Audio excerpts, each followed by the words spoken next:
Ky podcast është prodhim i Onovos.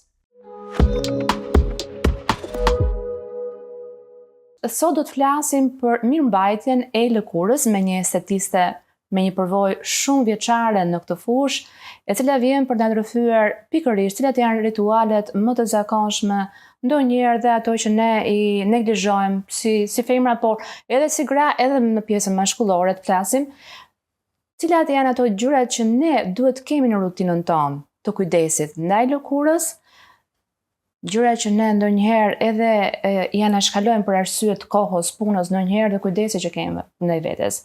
E ftuar e kësaj radhe është Alma Bardhi, ose siç e njohin ndryshe në fakt, Alma e Sotis. Përshëndetje Alma, mirë se erdhe. Faleminderit Santa për ftesën. Është kënaqësi që të kem, sepse e thash faktin që ti ke një jetë të tërë që je angazhuar me këtë profesion. Në duar ke kaluar plot klient, njerëz që të kanë ardhur me problematika të ndryshme lëkure dhe ja ke dalë. Në radhë të parë Santa, të falenderoj për ftesën. Më pëlqeu slogani i podcastit tënd për veten. Ndonjëherë e pyes veten pse unë jam lidh me estetikën. Dhe pastaj pse jam lidh me Sotisin. Me thënë të drejtën, nuk jam një individ që nuk e neglizhoj të bukurën.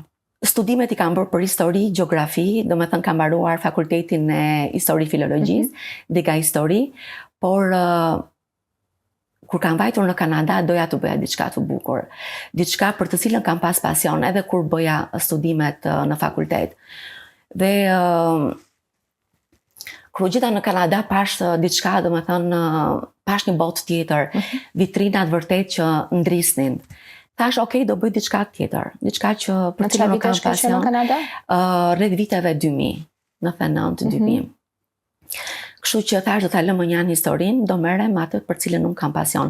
Dhe personat në faktikisht që më njohin e dinë që se kam neglizhuar kurrë të bukurën, më ka pëlqyer gjithmonë edhe kur isha e vogël të visha bukur dhe në shkollë, edhe në evente, dhe të merresha edhe me dhomën time, dhe me oborin me lule. Dhe në Kanada, thash, do qëndroj tek e bukura.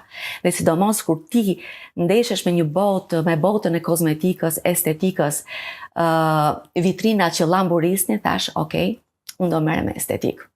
Dhe në atë moment ju futën në ndonjë kurs, në shkollë? Bëra shkollën e estetikës dhe u diplomova nga Ministria e Edukacionit të Edukimit e Quebecut. Ishte vështirë të integrohesh si shqiptare? Absolutisht jo, sepse Kanadaja ka një kriter komplet tjetër të përzgjedhjes së personave që emigrojnë në Kanada.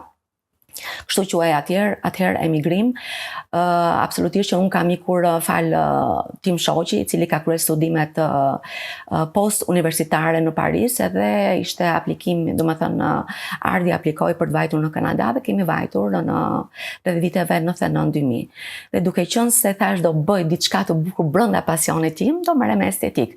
Po për qenë dhe beauty advisor, duhet bëje shkollën e estetikës. Bëra shkollën, u diplomova, aplikova pastaj për të punësuar, se absolutisht do punësohesh, por e di që më ka ndjekur fati Santana, shkolla një vit akademik, i plot. Bëra stazhin, sepse gjërat vinë me stade, bëra stazhin në një nga mollet më të mëdha të Kanadas, Labette Hudson quhet, dhe aty pastaj pash të brandet. Ama për të kthyer pyetjes që më bëre ku e njoha Sotisin, Sotisin e kam njohur në shkollë. Gjatë vitit akademik, një estetiste duhet të ketë informacion mbi shumë brende.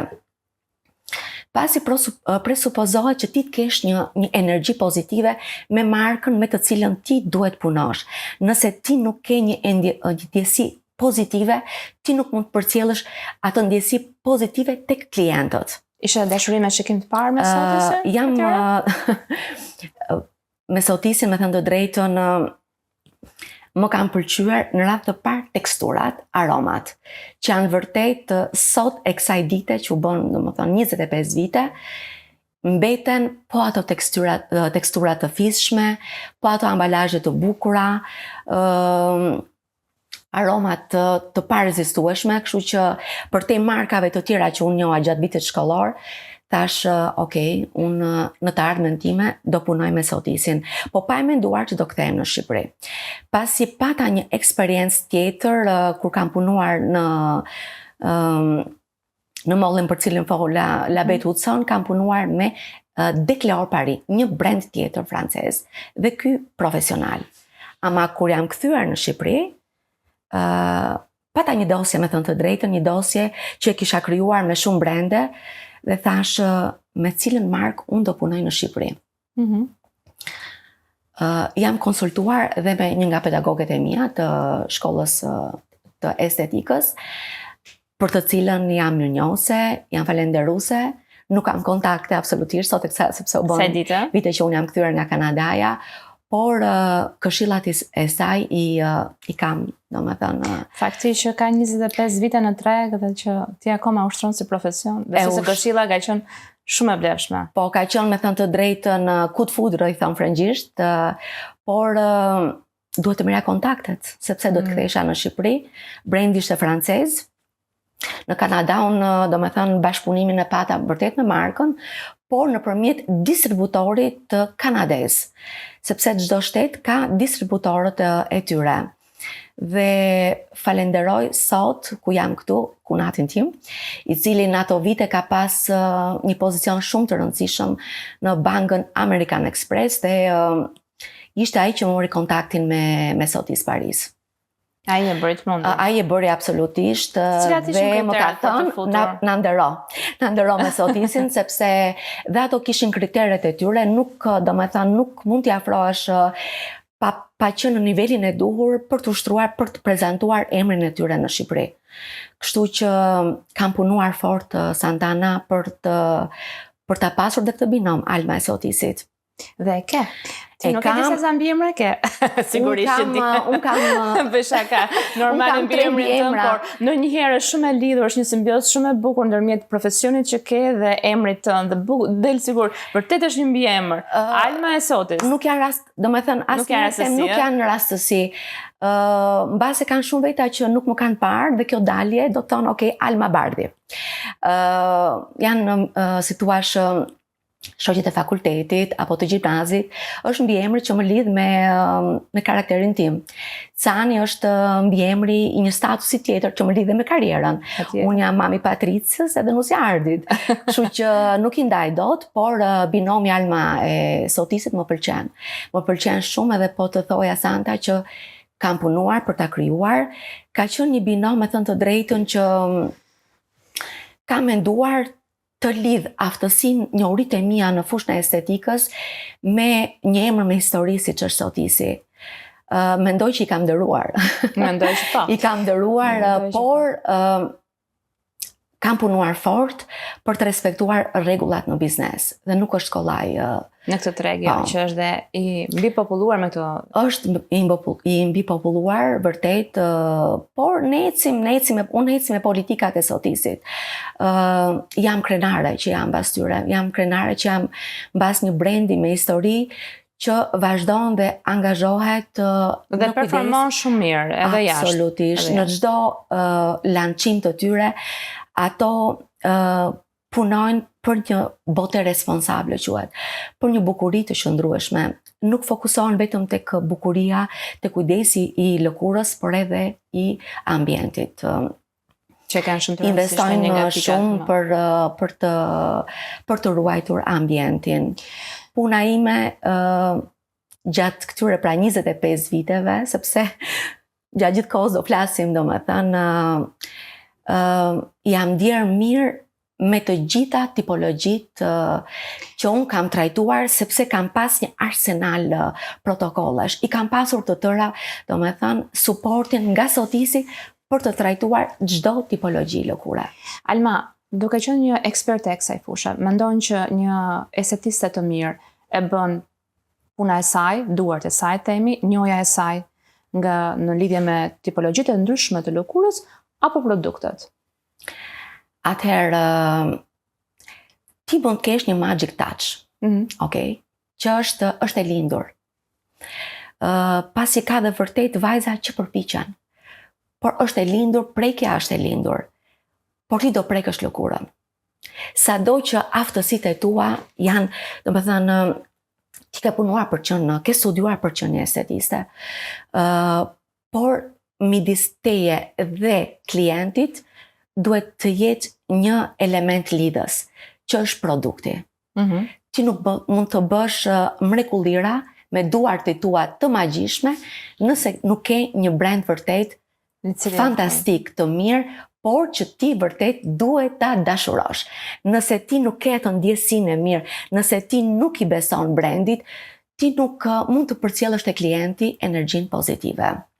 Dhe një estetiste e mirë, mbase vajzat që po më dëgjojnë që janë të fushës, mund ta marrin dhe si këshill. Një estetiste e mirë duhet të njohë anatominë e lëkurës. Duhet të njohë lëkurën dhe anekset e saj.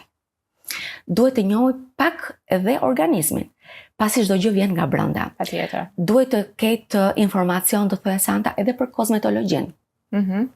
Sepse estetistja nuk duhet të jetë vetëm një manipuluese e produktesh, por duhet të ketë dhe një fjalor të pasur. Duhet hy në bashkëbisedim me klientin. Duhet të lidhi kozmetologjinë, sepse në kozmetologji çdo term është i lidhur me një tipologji të caktuar të lëkurës. Duhet të di pra estetistja, ajo me duart e arta, e cila ka një brand të fuqishëm brapa, duhet të lexoj, të studioj. E mban mend ti klientin e parë që të ka hyrë? Domethënë ndjesia jote sigurisht është e një arritje të cilësh një brand kaq prestigjioz dhe kaq luksoz në Shqipëri në ato vite. Se nuk po flasim për tani që edhe mundësia për të marrë një informacion si nga ana jone klientëve në këtë fushë sot është më e gjerë. Domethënë ti ke pafund rrjetet sociale. Janë të lexuar. Sot janë të lexuar, por në vitet 99-2000 kur ti ka ardhur dhe ka bërë revolucionin e parë të 2002-shit, nuk ka qenë dhe kaq e lehtë. Nuk e njihni, ne njihni një pastrim të thjesht bazik. Fytyre apo dhe atë facial quhet. Po, ai quhet facial. Fusha e estetikës është aq e gjerë. Brandet kanë shumë nën protokolle. Klientja parë që më ka hyrë në salon, do thoj një datën. Ka qenë 25, ka qenë 25 dhjetor. Dhe klientja parë që më ka hyrë në salon, më ka thënë, Alma të lutem, sepse kam lëkurë të ndjeshme. Dhe i kam thënë, të lutem, ki besim të duart e mia, ki besim të Xotisi, sepse unë vija me një eksperiencë nga Kanadaja. Kështu që isha një person që kisha besim të vetja, po doja që edhe klientët të cilat toja, inshallah do më hynë disa kliente në salon. Po është e rëndësishme të krijosh besimet e tjera. Sepse i kisha shkëputur dhe lidhjet me Shqipërinë, dhe thoja, inshallah këto kliente do të më hynë, domethënë në salon, unë do të shpreh aftësitë e mia profesionale, por do ta ndërthur, do krijoj pra këtë binomin do ta krijoj, domethënë Alma e Sotisit. Por i kam thënë të lutem ki besim tek mua. Dhe ja kam dalë. Mos më thuaj që e ke ende 25 vite. Nuk e kam. Pse nuk e kam? Sepse ajo vajza është martuar dhe jeton në Itali. Okay. Kështu që po kam një kliente tjetër që e kam është në moshë. Është në moshë dhe është një kliente që për mua është e dua dhe si individ, ka qenë besnike e punës time, e brandit, e duarve të mia, dhe në eventin që kam bërë për 20 vjetorin e Sotisit, u kam thënë të ftuarave, e tregon klientja moshën? Vërtet, ajo nuk e tregon moshën, sepse ka investuar tek vetja gjithë këto vite. A mund të themi ne tani se më qenë përmend a tregon moshën? Krema që përdoren deri diku e stopojnë plakjen, të themi. Mundet? Apo ti plakesh bukur me një lëkurë ende të shëndetshme, me një lëkurë të shkëlqyer? Unë do flas me literaturë. Atëherë, sipas literaturës, genetika është 20%. Po. Pjesa tjetër është mode de vie. Mënyra se si të jetojmë. Është se si ti investohesh tek vetja. Ka lidhje me guston tënde, me prioritetet. Por unë flas si një estetiste me një përvojë të cilën e kam lidhur me një brand i cili vet ka një filozofi, ka një longevity thonë anglisht, është një term goxha i rahur, por është një term që unë frëngjisht e njoh prej shumë vitesh, fil de vie. Ka qenë një koncept i zotit Bernard Mas, presidenti i Sotisit, i cili nuk jeton sot, dhe ai paktën prej shumë vitesh e njoh këtë koncept. Fil de vie, pra termi i procesit të zgjaturit të procesit të plakjes, longevity. Dhe Sotisi ka një filozofi, është një ndërthurje e protokolleve me produktet. Për këtë punojnë, që klientet të ndjekin protokollet tona dhe të përdorin produktet tona. Sepse nëse ti bën një trajtim për një orë e gjysmë, me një brand apo me produkte për të cilat ti në fund të trajtimit thua, wow, kënaqa, çfarë rezultati. Ja, pra këto janë produktet që ti do të përdorësh dhe në shtëpi, por janë të konceptuara për të ndërthurur me njëra tjetrën. Ato duhet jenë në simbiozë me njëra tjetrën. Dhe unë për këto punoj. Punoj, do me thënë që çdo kliente ka protokollin e saj. Ose ta nisi më mirë, bëhet një konsult, arrihet mbas një bashkëbisedimi me klientën, që ka shumë rëndësi. Estetisti duhet jetë, ose estetistja duhet jetë një bashkëbiseduese. Duhet i përgjigjet nevojave të klientes. Sepse klientet shpeshherë na vinë dhe me ide të gabuara. Të tipit? Por të tipit që vetë ofrohen me problemin e tyre. Por unë jam profesioniste. Digjohem se ky nuk, domethënë absolutisht ngatron dhe hidratimin me thatësirën. Janë dy konceptet komplet të ndryshme të lëkurës. Dhe ne hym në bashkëbisedim, i bëjmë me dije klientes për tipologjinë e lëkurës, për trajtimin që të duhet, për produktet që të duhen në kushte shtëpie. Nëse ti ke arritur ti kombinosh dhe nëse ti ke besim te personi që ke përballë, sepse është dhe çështje besimi, që unë e vlerësoj dhe i falenderoj klientët e mia. Ja kemi dalë, kemi arritur. Kur e shohin rezultatet klientët, sepse mund të thonë edhe pas një jave. Ke patur ato raste? Për një orë e gjysmë. Jo, nuk flas vetëm për trajtimin. Flas në konceptin e një rutine mëngjesi dhe darke, që janë baziket dhe dy segmentet kryesore të pastrimit lëkurës, të serumeve që vendosen, të kremave të syve, serumeve gjithë gjëratve që zakonisht dihen. Po them, nëse një kliente përveç trajtimit që bën në sallonin tënd, merr dhe kremra të cilat i ka shoqëruese dhe ka një protokoll caktuar që vendoset bashkërisht mes dy palëve. Kur shikohet ky rezultati? Rezultati në radhë të parë lidhet me anën psikologjike. Ky është një detaj për t'u thënë. Impakti i parë është shumë i rëndësishëm. Dhe Sotisi e bën këtë nëpërmjet teksturave dhe aromave. Unë këtë e dua. Kjo është magji. Kjo është magji. Okay. Dhe unë këtë dua si feedback. Dhe gjëja e parë i shikoj klientën në sy ose i telefonoj. I them si tu duk klientes, i them si tu duk produkti. Wow, Alma, çfarë arome. Ja ke dalë, do t'i them. Por nga ana shkencore, impakti, do me thënë, për të impaktit të parë, rezultati duket absolutisht brenda një jave. Të jep një glow, një shkëlqim. Ka dhe momente, sidomos kur klientët ndrojnë linja, sepse jemi në një botë të pasur produktesh, nëse ti nuk ndjehesh mirë, që është një gjë paktën me eksperiencën time shumë e rrallë, por ndodh për që e sinqert, u them klientëve, stopoje të paktën për 24 orë dhe rifilloje. Është një detaj që mund të shkruhet dhe te produktet mbrapa.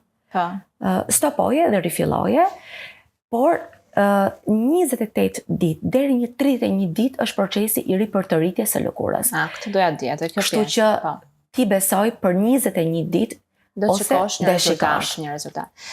Por do të paktën 6 muaj një produkt, do me thënë të adaptohet me tipologjinë tënde të lëkurës.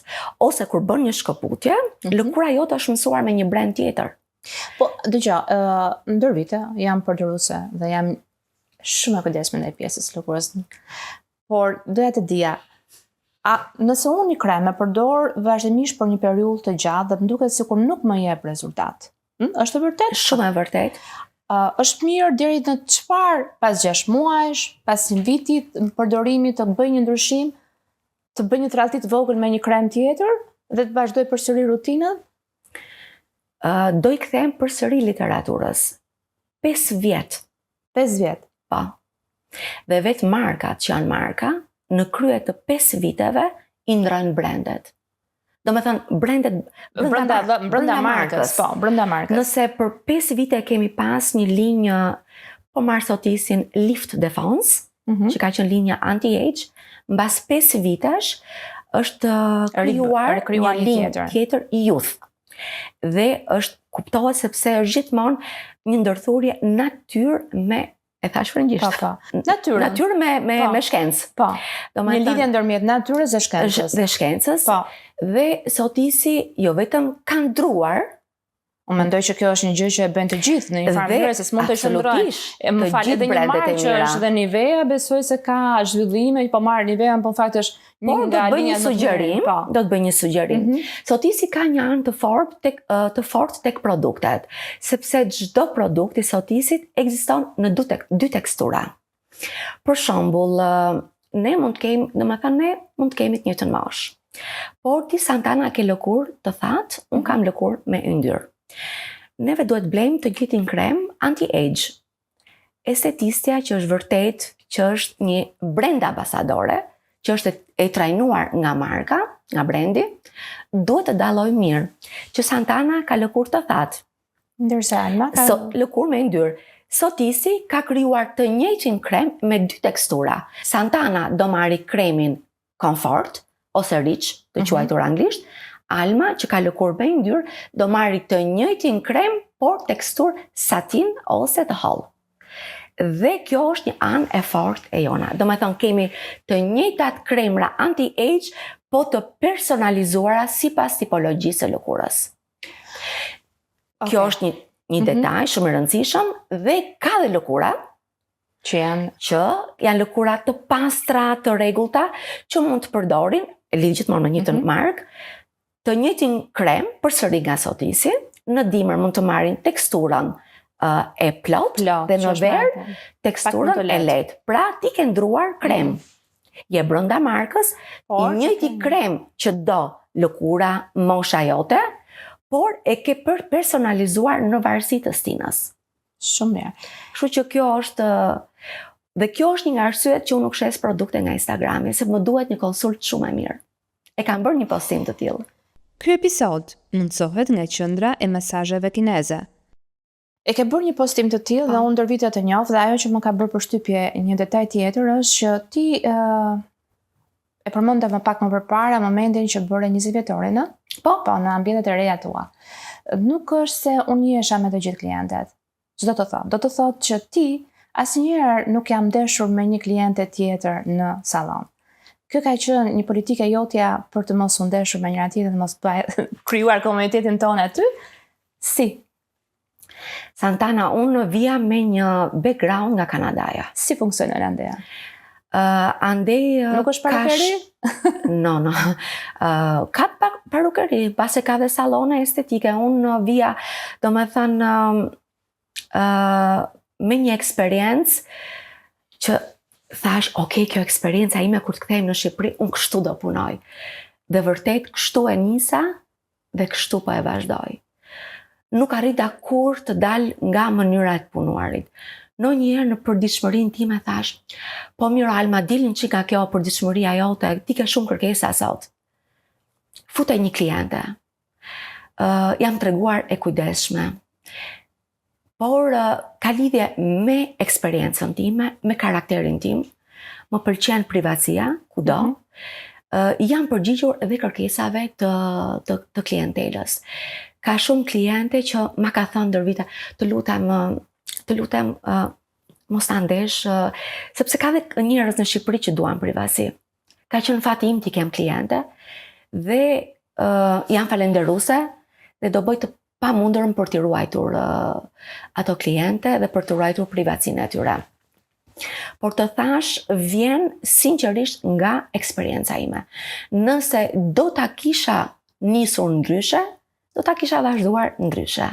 Ndalemi tani tek disa pyetje që mendoj se janë bazike, por që si një estetiste e kësaj fushë mendoj që ja vlen. Kur duhet të nisi kujdesi ndaj vetes, ndaj lëkurës? Në çfarë moshe? Atëherë, unë do t'i përgjigjem pyetjes tënde duke u nisur dhe nga interesi që mund të ketë podcasti juaj, sepse janë shumë njerëz që breza që na dëgjojnë. Patjetër. Dhe mbase është dhe një këshill për vajzat e reja. Do t'i bësh nder në çfarë mënyre? Vajzat e reja, lëkura deri në moshën, domethënë 18 vjeç nuk ka arritur të krijohet si organ. Domethënë të përcaktohet si organ. Që kjo vajzë e re, X vajzë e re, të ketë këtë tipologji lëkure.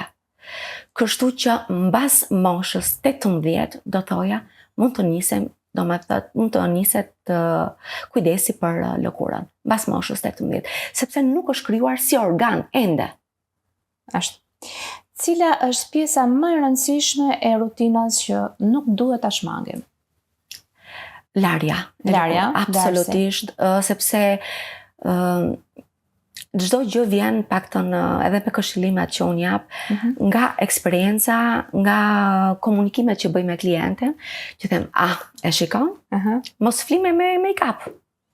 Se çfarë duhet bëj unë, kur ti më hedh poshtë, që gjithë trajtimin që unë bëj, produktet që unë të këshilloj, dhe ti ke neglizhuar etapën më të rëndësishme, që është larja e lëkurës. Edhe në mëngjes ka kliente që thonë, po çfarë të lajm lëkurën në mëngjes, sepse gjatë natës lëkura prodhon. Është organ, prodhon yndyrë. Te dikush më shumë, te dikush më pak. Por prodhon, është film ynë hidrolipidik, është një miksim midis yndyrës dhe djersës, që duhet larë dhe duhet neutralizuar pH-i nëpërmjet tonikut. Pa cilin produkt nuk duhet të dalim ne nga shtëpia pa përdorur? Kremi ditës dhe krem dielli. Edhe gjatë dimrit? Yes. Dhe kjo duhet theksuar. Duhet theksuar, po. Po, edhe gjatë dimrit. Në rutinën tonë të përditshme, cilat janë ato produkte që ndonjëherë dhe i neglizhojmë, se themi okay, ja.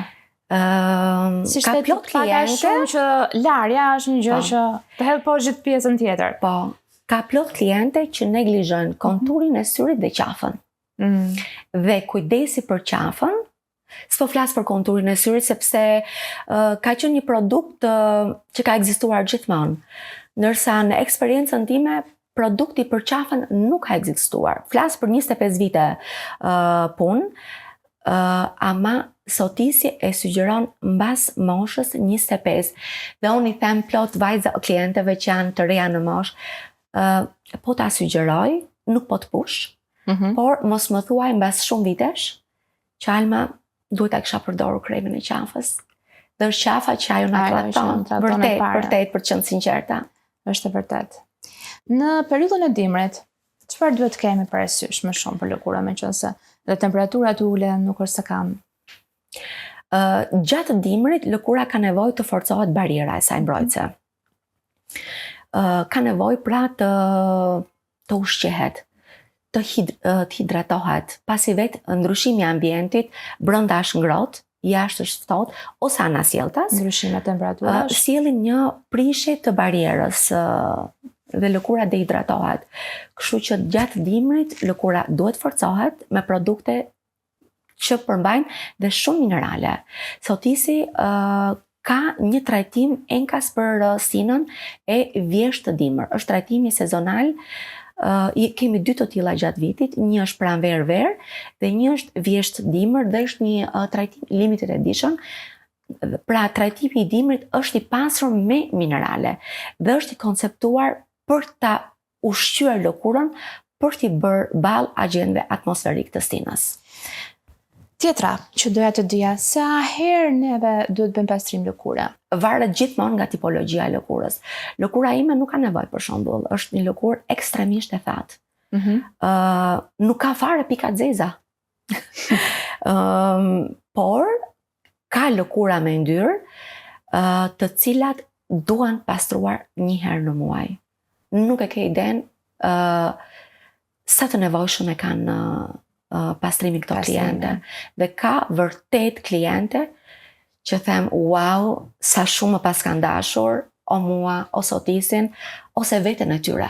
Mbase veten e tyre kanë dashur shumë. Për veten e bën ato. Dhe janë vërtet zonja që edhe unë kam arritur në konkluzionin e duan, kanë respekt për veten. Pra një herë në muaj kam kliente që vinë për 20 e ca vite pastrojnë lëkura. Përmend të pikat e zeza, një problematik që në fakt shumë njerëz e kanë. Jemi me zde. Jemi me zde. Po, është tipologjia e lëkurës. Është tipologjia e shqiptarëve. Po. Dhe janë produkte të cilat produktet që shiten më shumë dhe në tregun tonë. Shoh vazhdimisht nga këto tutoriale, jo vë disa.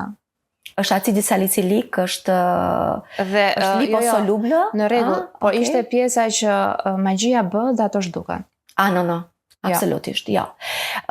Pikat e zeza, për ta shpjeguar, shkencërisht, është një yndyrë që qëndron në pore, e cila, duke qenë se është organ, janë gjëndrat, folikul sebase e quhen, prodhohet yndyrë, rritet niveli i yndyrës në pore dhe në kontakt me ajrin oksidohet. Kjo është pika e zezë. Dhe ti ajo që shikon është yndyra në pore. Më thënë, nuk arrihet. Dhe në trajtim do një intensitet, do një manovër prej profesionisteje, por e ndihmuar dhe fal produkteve të mira, të cilat e tresin yndyrën në pore, që unë bëj një extraction, të nxjerr pikën e zezë, yndyrën nga poret. Është një art Santana pastrimi i lëkurës.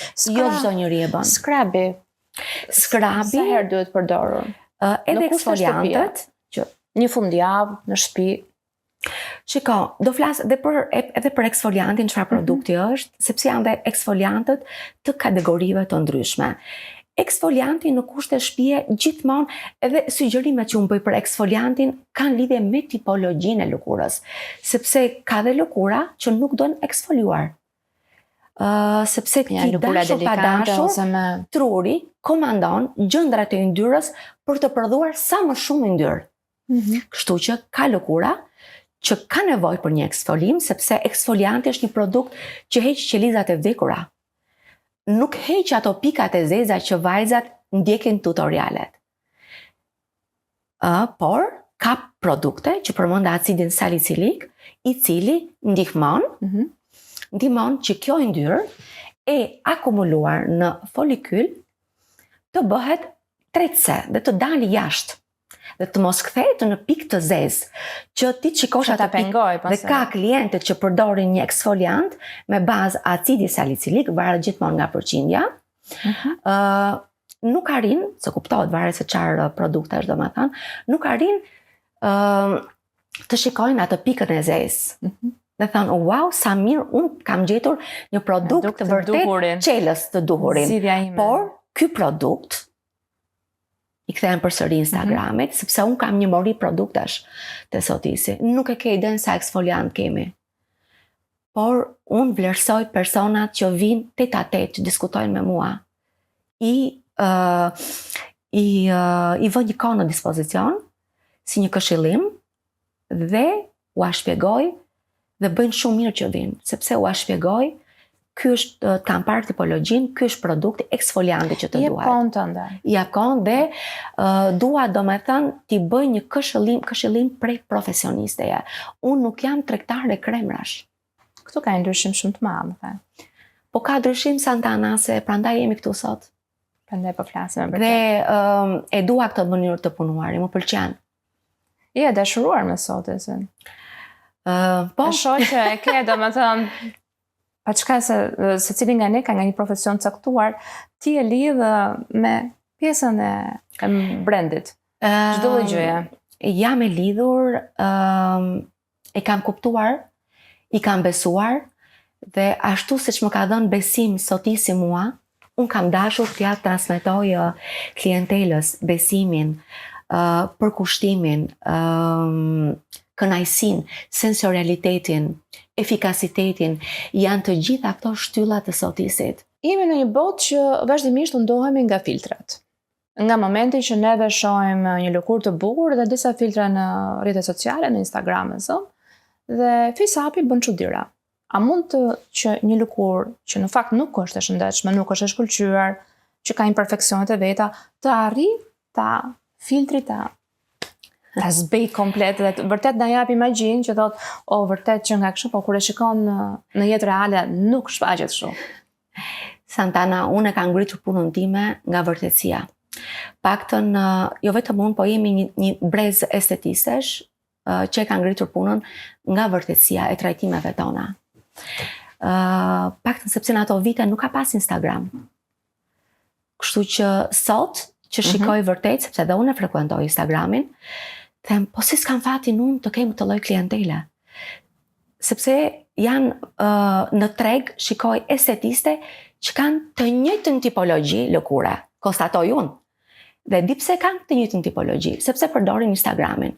Do me thënë, përdorin filtra. Do me thënë, ato rezultate që ato shfaqin janë të njëjtat me të njëjtin rezultat. Të gjitha kanë të njëjtin tipologji. Përdorin të njëjtin krem. Kështu që ato përdorin filtrat. Jo, sepse, do me thënë, edhe më them, si s'patëm fat që të kemi neve të njëjtat klienta që të dalin me të njëjtin rezultat. Jo, nuk, kështu që... Për veten tënde, a ke patur një moment të ndihmi për të futur diçka që ka lidhje jo vetëm me pjesën e kremrave, por me aparatura të ndryshme që sot po bëjnë revolucion në lëkurë, nga këto lazeret pafund që kanë dalë. Je të nduar? Ka lidhje me karakterin tim, më pëlqen naturaliteti, e kam pëlqyer gjithmonë, edhe thjeshtësinë dhe në luk.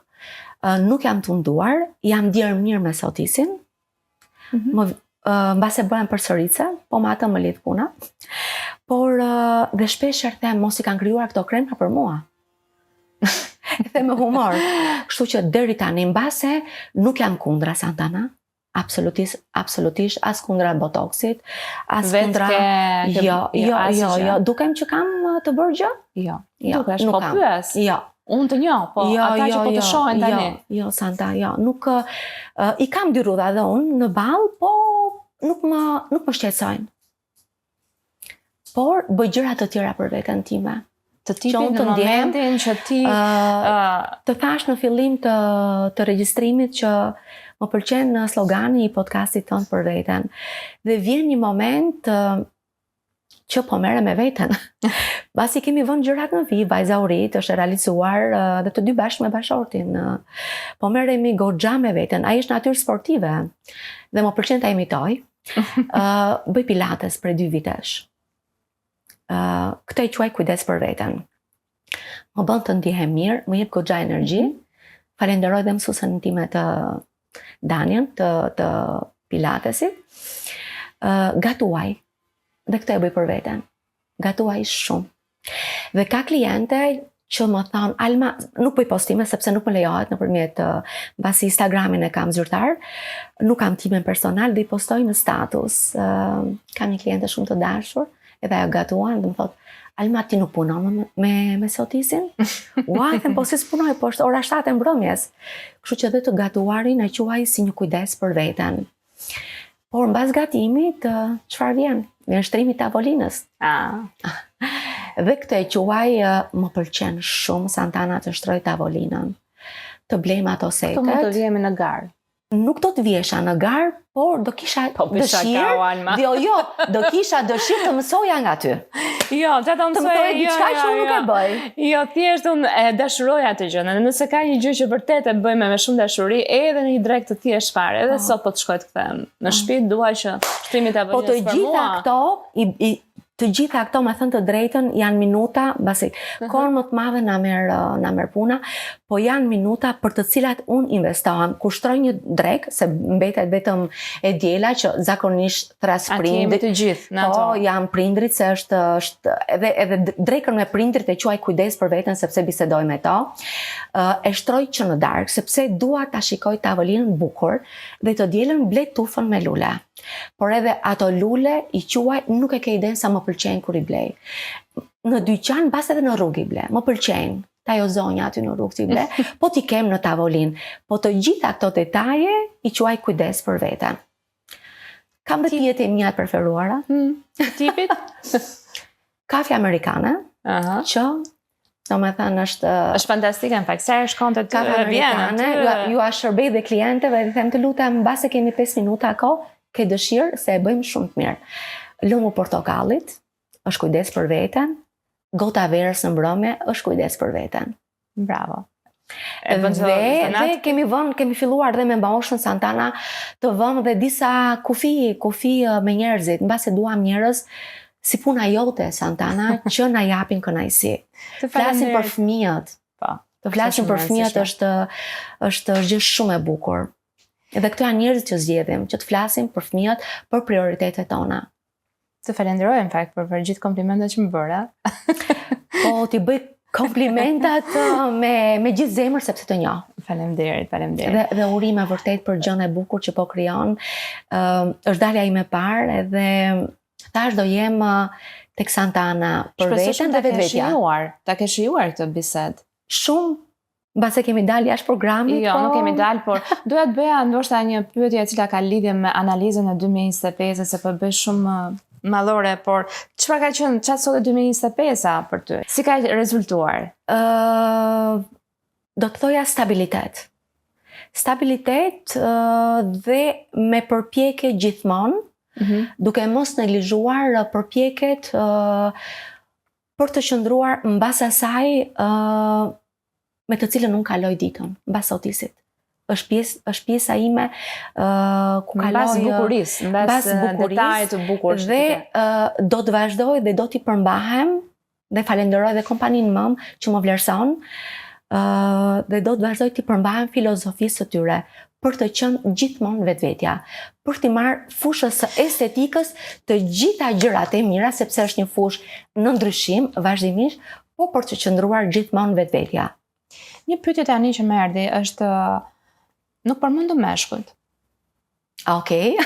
Vinë më duket sikur i përjashtuam, dhe kur flasim për lëkurën në përgjithësi, nuk themi dot lëkurat për gratë vetëm, po mund të përmendim ti e ke si target grupe përfshin meshkujt apo jo? Tani unë apo të përfshin ato gratë që vinë tek ty, normalisht kanë dhe burrat që unë dua të jem është një çik detaj që ndonjëherë mbase klientëve nuk u pëlqen kur unë them nuk bëj meshkuj. Nuk bëj meshkuj, masivisht do thoja. Janë produktet klientëve. Jo, janë djemt e klientëve që janë rritur. Klientët më thonë Alma të lutem djali ka nevojë, sepse salloni është shumë intim.